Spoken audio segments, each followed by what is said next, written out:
자, 인간은 언어를 통해서 엄청난 문명을 탄생시키고 또 발전시켰죠. 자, 이 언어들 중에서 우리가 일반적이고 가장 보편적으로 쓰는 세계어는 영어죠. 우리말이었으면 좋았을 텐데요. 자, 그래서 우리는 이 영어를 배우려고 우리 삶의 일부분을 투자를 합니다. 그런데 이 언어라는 거, 뭐 영어가 됐든 우리말이 됐든 다른 나라 말이 됐든 대단한 메커니즘을 갖고 있는 건 아닙니다. 우리말이 아니니까 그냥 어색하고 어려운 거죠. 또 어렵다고 해서 또 이게 난해한 것도 아닙니다. 자, 예를 들어서 알파벳의 A, 이거는 그냥 소 한 마리를 형상화시킨 겁니다. 뭐 지금 우리 삶이야 뭐 복잡하지만 수천 년 전의 삶, 단순하지 않았겠어요? 그 단순한 삶에서 쓰는 단어는 많지 않았을 겁니다. 자, 우리가 아는 많은 단어의 뿌리는 많지 않은 거죠. 자, 예를 들어서 우리말에도 뭐 권력, 권세, 권자 이런 단어들이 있잖아요. 근데 이 권자, 어떤 권자인지 정확하게 몰라서 제가 한번 찾아봤습니다. 권세 권자더라고요. 근데 굳이 이걸 안 찾아봐도 이 권이라는 단어만 보면은 뭐 힘, 이런 게 느껴지잖아요. 제가 뭐 권자, 이 단어를 외운 것 같진 않습니다. 그런데 권자 하면 힘 있는 자리, 이게 느껴지잖아요. 저 영어도 똑같습니다. 우리가 지난 영상에서 캡 했죠? 자, 캡에서 어근인 뭐 have, sieve, 뭐 sip, cat 이런 어근들이 있잖아요. 이런 어근들이 나오면 잡다. 이게 느껴지시고 체화되시면은 이 동영상 30영상 중에 제가 단어 한 5, 600개 커버하겠다고 했는데 이 5, 600개 뿐만이 아니라 더 많은 단어들이 여러분들한테 다가올 겁니다. 오늘 우리가 배울 것은 지난 동사 8영상 중에서 이 카브에서 유래된 어근들을 제외한 나머지 뿌리들입니다. 여기 있죠? 이 중에서 우리가 한번 쉬운 것부터 한번 가보죠. 바로 LEGH입니다. 자, 이 LEGH 우리 했었죠? 기본 개념이 뭐였죠? 노터였죠. 근데 어떻게 놓는 거였나요? 수평적으로 놓는 거였습니다. 그래서 나온 대표적인 단어들이 레이랑 라이입니다. 제가 여러분들의 이해를 돕기 위해서 이 레이와 라이의 형제 단어 하나 소개시켜 드릴게요. 바로 law입니다. 이 법. 여러분들 이 단어 다 아시죠? 제가 잠깐 언급드렸습니다만은 이 수평적으로 놓으면 어떤 느낌이 든다고 했죠? 안정적인 느낌이 든다고 했죠? 어떤 지역이나 어떤 사회를 다스리기 위해서는 안정적인 게 필요합니다. 바로 법이죠. 그래서 이 law라는 단어가 이 LEGH에서 나온 겁니다. LEGH에서 파생된 동사 중에 중요한 동사 하나 더 남았습니다. 바로 allay입니다. 자, allay는 AL과 lay가 합쳐진 그런 동사죠. 자, AL, 뭐 AC, AD 이런 게 나오면 이게 보통 뭐 다 다른 접두사라고 알고 계시는데 이거는 그냥 접두사 A입니다. 그래서 이 접두사 A는 기본적으로 방향을 나타내죠. 그래서 이건 to라는 의미를 가집니다. 그러면 왜 똑같은 의미를 가지고 있으면 왜 AL, AC, AD 다 다르게 쓰느냐? 이건 발음 때문에 그렇습니다. 뭐 예를 들어서 accept 여기에 뭐 그냥 A만 쓴다 그러면 accept 뭐 중간에 뭐가 좀 붕 떠 보이잖아요. 뭐 allay 같은 경우도 L이 없다 그러면 allay 발음이 좀 이상하지 않나요? 자, 그러니까 같은 자음을 씀으로써 발음을 좀 명확하게 해주는 거죠.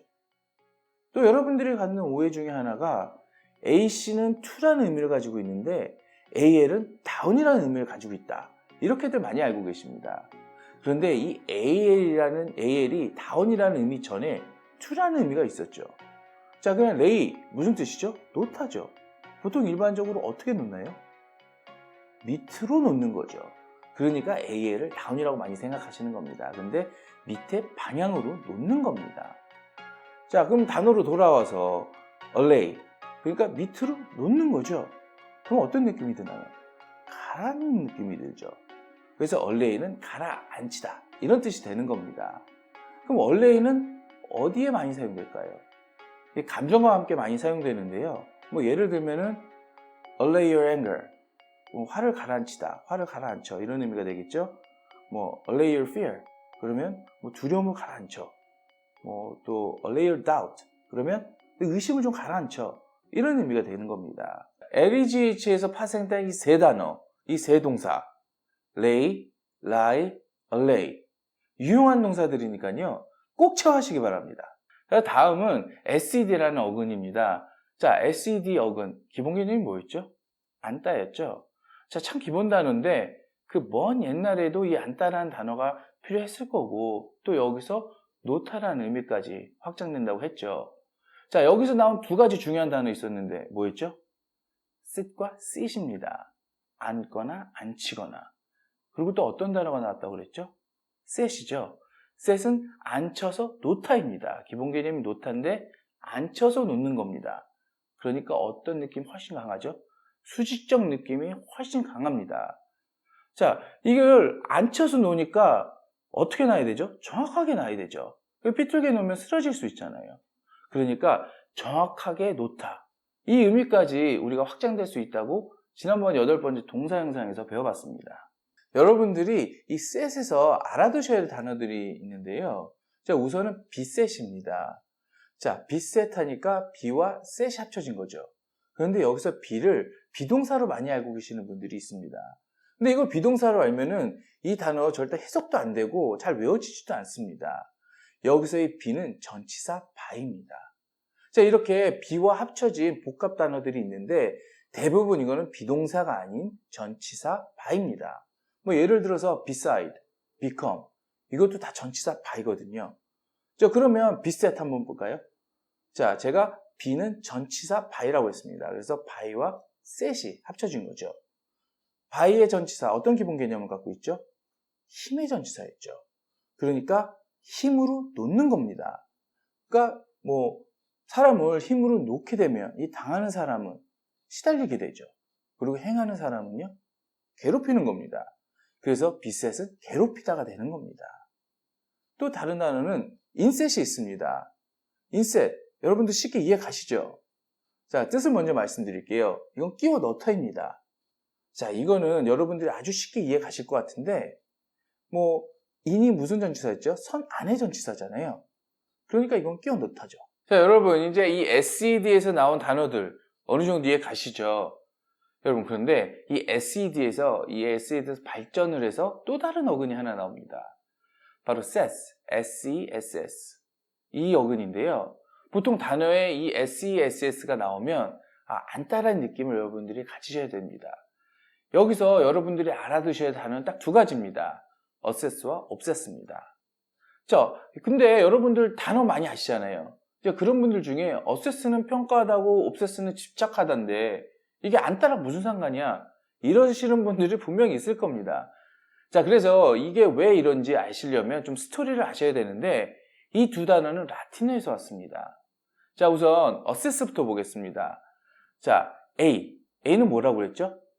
to라고 했죠. assess는 앉다, sit입니다. 중간에 s 하나 있죠. 이건 왜 있을까요? 네, 맞습니다. 이건 발음 때문에 그렇습니다. 이 assess보다는 assess가 낫잖아요. 그죠? 그러니까 이 assess의 뜻은 to sit입니다. 그쵸? 어디에 가서 앉다. 이게 라틴어라고 했잖아요. 옛날 로마 시대에는 재판관이 있었겠죠. 이 재판관이 하는 일은 뭐죠? 잘잘못을 따지는 거잖아요. 그래서 결론을 내주는 거잖아요. 근데 이 재판관 옆에는 반드시 어시스턴트가 앉았습니다. 그래서 이 어시스턴트가 하는 일이 뭐냐면 이 사실을 기반으로 해서 평가를 해주는 겁니다. 이 평가를 해준 것을 이제 재판관한테 줘서 이 재판관이 재판을 할 수 있게 해주는 거죠. 자, 그래서 이 재판관 옆에 가서 앉는다는 것 자체가 평가하러 가는 겁니다. 그러니까 어세스는 평가하다가 되는 거죠.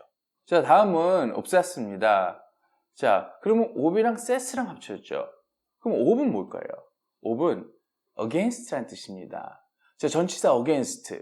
우리 이미 했었는데 대부분의 분들이 뭐 이렇게 반대하다, 대항하다 이렇게들 많이 알고 계시는데 제가 against의 기본 개념이 뭐라고 했죠?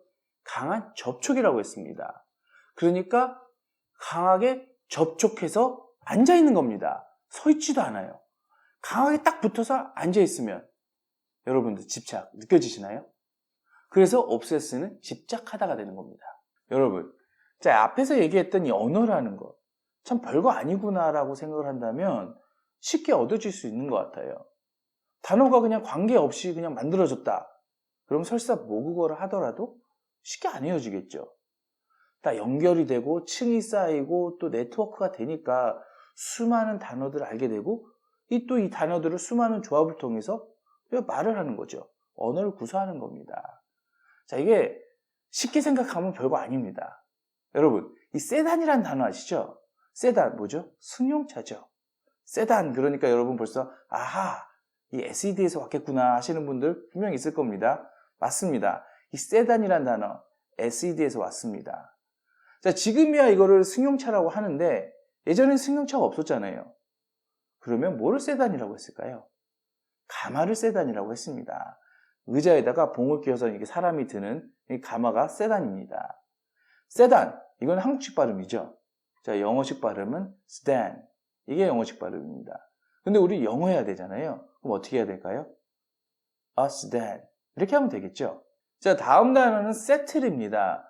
이 settle. 자, 이 단어도 SED에서 왔습니다. 근데 이 settle 단어는 제가 다른 동사할 때 다시 한번 다룰 예정이거든요. 그러니까 여러분들은 오늘 이 settle도 SED에서 나왔구나. 이 정도만 알고 넘어가시면 될 것 같습니다. 자, 다음 루트는 REI, R입니다. 이 run이라는 단어가 이 R에서 나왔다고 했죠. 기본 개념 뭐였죠? 걷는 속도보다 빠른 움직임입니다. 근데 그 기준이 뭐냐? 강이 흐르는 속도입니다. 이 강이 흐르는 속도가 이 걷는 속도보다 빠르거든요. 그러니까 이 R는 강이랑 연결이 되겠죠. 근데 아직까지 여러분들 이 느낌이 확 안 와닿으시죠? 여러분들이 쉽게 느끼기 위해서 제가 이 얘기를 좀 준비해 봤습니다. 자, 여러분들 한강의 기적 많이 들어보셨죠? 근데 그거보다 먼저 된 기적이 하나 있습니다. 바로 라인강의 기적입니다. 자, 라인강 어디 있죠? 독일에 있죠. 그러니까 이 라인은 독일 말이겠죠. 자, 스펠링을 보면 RHEIN입니다. 뭐랑 비슷하죠? 바로 라이, L-E-R-E-I 이거랑 비슷하죠. 자, 이 라인이란 뜻 자체가 강이라는 뜻입니다. 우리는 라인강하고 원어민들조차도 뭐 라인 리버 이렇게 하는 사람들이 있습니다. 뭐 미국 사람들이나 뭐 영국 사람들이 독일 말이 라인이 강인지 알게 뭡니까? 그러니까 라인 리버 하는데 라인 리버라고 하셔도 됩니다. 그런데 우리는 좀 유식하고 싶잖아요. 그러니까 the Rhine 이렇게 부르시면 됩니다. 그런데 앞에 더가 왜 붙었을까요? 강은 경계가 불분명하잖아요. 그러니까 경계를 명확하게 해줘야죠. 어떻게 해요? 더를 붙여서요. 뭐 제 관사 영상 아직 안 보신 분들은 아래 링크 걸어둘 테니까 확인하셔야겠죠. 자, 아직도 이 라이가 멀게 느껴지시나요? 그러면 제가 더 재밌는 얘기 하나 해드릴게요. 자, 아메리고 베스푸치라는 탐험가가 있습니다. 이 탐험가가 탐험을 막 하다가 1502년 1월 1일 날 어떤 곳을 발견합니다. 어떤 곳에 도착을 했어요. 이 도착을 하니까 큰 강이 보이고 기분이 너무 좋은 거예요. 이 탐험가의 권한 중에 하나가 뭡니까? 먼저 발견한 곳에 장명할 수 있는 거죠. 그래서 자, 1월에 이 강에 도착했다 해서 River of January라고 이름을 붙입니다. 자, 이 사람이 타고 들어갔을 때 배가 포르투갈 배였거든요. 그래서 포르투갈어로 리버는 리오입니다. 자, 라이랑 비슷하지 않으세요? 맞습니다. 이 리오가 라이에서 나온 겁니다. 강이죠. 드, 오브는 드. 그리고 January는 뭐죠? 자네로입니다. 그래서 리오데자네이로 이렇게 이름이 붙은 거죠. 우리가 잘 아는 리오데자네이로 이렇게 이름이 붙은 겁니다. 근데 이 재미있는 사실은 도착해서 보니까 큰 강인 줄 알았던 게 사실은 많이였던 거죠. 재밌지 않으세요? 그런데 뭐 The Rhine, 뭐 리오데자네이로 이게 영어에서 중요한 단어는 아니잖아요. 근데 굳이 제가 이거를 이야기식으로 설명했던 이유는 바로 이 단어 때문에 그렇습니다. 바로 derive입니다. 자, 이 단어는 굉장히 유용한 단어인데 우리가 사용을 잘 못해요. 안 느껴지니까요. 자, 이 derive만 여러분들이 오늘 체화하시면 이 line은 끝이 납니다. 자, 앞에 이 d는 자주 쓰이는 접두어죠. 자, 제가 이 deceive 할 때나 뭐 dyslexical 할 때 일반적으로 not으로 쓰인다고 했습니다. 부정적으로요. 그런데 이렇게도 쓰인다는 것을 알고 계시면 될 것 같아요. 바로 from입니다. 이 from으로도 쓰이는데 제가 영어 천자문 할 때 이 접두사에 대해서 좀 자세하게 다룰 예정입니다. 그러니까 오늘은 이 D가 from으로도 쓰인다 정도만 알고 계시면 될 것 같습니다. 다음은 rive입니다. rive는 이 lie에서 왔습니다. 이 lie의 기본 개념이 뭐였죠? 강 또는 강의 흐름이잖아요. 그러니까 derive 하면 뭐 쉽게 얘기해서 뭐 강으로부터 뭔가가 흘러나오는 느낌, 이 느낌 느껴지세요? 자, 그래서 이 derive는 뭐뭐로부터 비롯되다, 이런 의미를 가지고 있습니다. My pleasure is derived from reading. 무슨 뜻이죠? 내 즐거움은 독서로부터 비롯되었다. 그러니까 내 즐거움은 독서로부터 얻었다. 이런 의미로 쓸 수 있겠죠. 또 한번 가볼까요? My character is derived from my father. 그건 뭐죠? 내 성격은 아버지로부터 비롯되었다. 아버지로부터 얻었다. 이렇게 쓸 수 있겠죠. 여러분, 이 drive 느껴지시나요? 오늘 꼭 체화하시기 바랍니다. 자, 이제 DH, MAG 두 어근 남았는데요. 이 두 어근은 이 어원 공부 중에서 가장 어려운 어근에 속합니다. 자, 예를 들면은 affect, hypothesis, satisfy. 자, 이런 단어들이 이 DH에서 왔습니다. 자, 이런 단어들을 통해서 이 어근을 거슬러 올라가는 거. 이거 굉장히 어렵거든요. 근데 우리 이제 두 형상 있잖아요, 어근. 그런데 함께 같이 공부하는 분들이 좀 혼란이 올 수 있을 것 같아요. 그래서 이 두 어근은 우리가 좀 익숙해진 다음에 하는 걸로 하고요. 자, 오늘까지 이 어근 두 형상 해봤는데 어떠셨나요? 자, 단어 공부는 이렇게 해야 됩니다. 자, 이렇게 해야지 단어도 쉽게 외워지고, 더 중요한 것은 단어가 느껴집니다. 단어를 느끼셔야 됩니다. 감사합니다.